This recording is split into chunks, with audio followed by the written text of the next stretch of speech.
How boards can improve? First part is evaluating their own performance. Now we are very fond of evaluating staff. Do we as board members ever evaluate ourselves?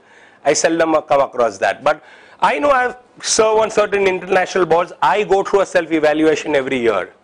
How many meetings did I attend?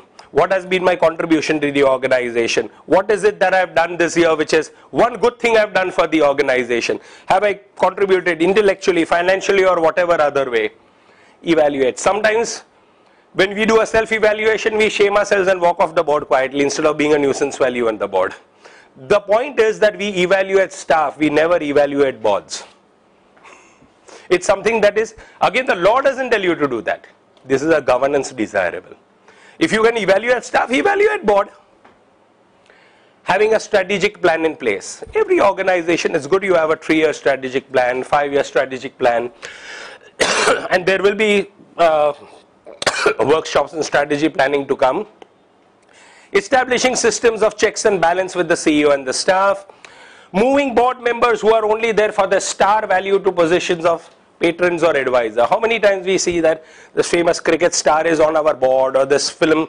We know that they never come for your meetings. They don't even know, heavens know what is going on over there. I mean, why have the pretense of having them on the board? Just have them associated in a different way. They are just unnecessarily occupying space on your board, which is so vital. So it's something that you need to consider. Having a system of rotation. Now again, as you saw in a trust, rotation is not mandatory under law. Once a trustee, always a trustee, unless the trustee voluntarily resigns or steps down. Even the charity commissioner cannot throw away a trustee. The Lilavati case is going on since years for removal of a trustee. Nothing happens. But in a trust, you can have a self-imposed system of rotation. That I will serve for a term of 3 years, maximum 2 terms of 3 years. After 6 years, I'll rotate off because fresh blood needs to come on the board. This is again governance. The law doesn't say you need to have rotation. But this is good governance. It's a desirable practice that you have a system of rotation. Agreeing on the organization's mission. Very important for the board to do that.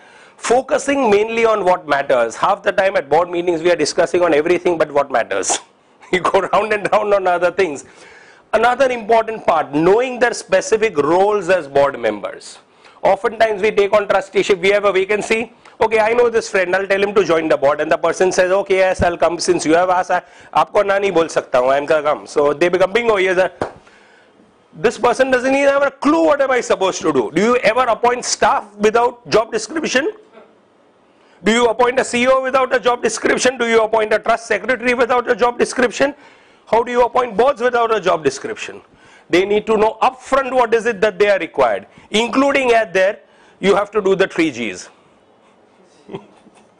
Think about it. The law doesn't tell you all this. This is good governance. Functioning as